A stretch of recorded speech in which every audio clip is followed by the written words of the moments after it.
Welcome back. Constable Donay Phillips has been described as God-fearing, humble, disciplined and dedicated to his job.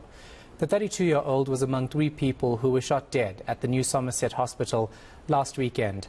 Former police officer Jean-Paul Malchas is accused of the murders and has since abandoned his bail. A memorial service has been held for the late Constable Phillips in Sea Point, Cape Town. Ronald Masinda is following the story for us. So, Ronald, of course, we've heard a lot about Constable Phillips today. How was he remembered?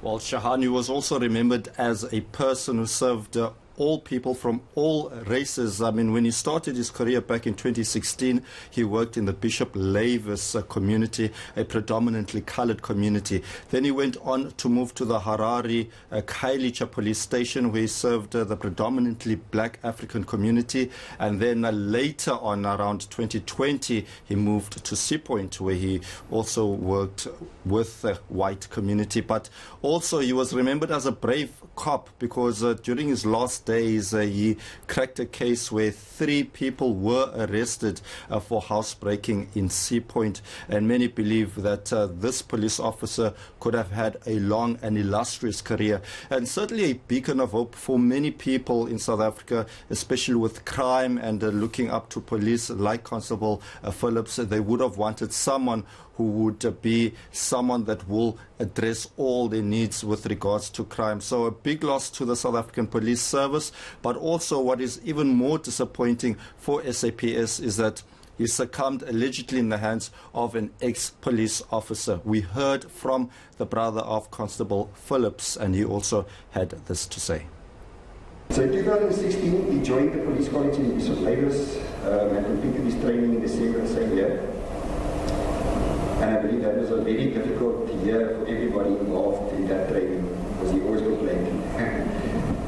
Then in 2017, he joined the radio station in Khayelitsha, where he became fondly known as Philly. He remained there until his transfer to the Sea Point police station in November 2020, and the Sea Point station served as his final home in the police service.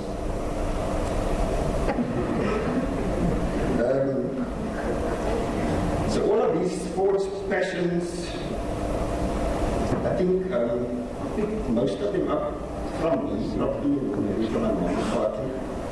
And we share that as a family and always enjoy it together.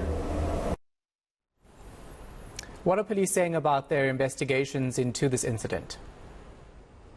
Well, many unanswered questions, Shahan, as to what could have led to the triple murder that took place last weekend, with the police saying that they are investigating this matter. And they also spoke about the alleged perpetrator, a man who served the South African Police Service from 2002 to 2007. He was then fired from SAPS following allegations of corruption. But what we also heard earlier in court this week is that the man allegedly behind these shootings was a man who suffered from severe depression. We also heard from Lieutenant General Timisile Patekile earlier.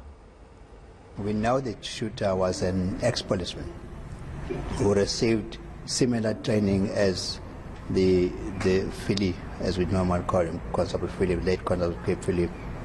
Was dismissed between 2007 and 2008. There were 9 for corruption in the West Coast. So from there he was unemployed, but according to records we have, has had several criminal cases that were reported, or he was arrested for. Some of them, they include violent cases like assaults and domestic violence to his ex-boyfriend. All right, thanks for the update. Appreciate it. Ronald Masinda is in Cape Town.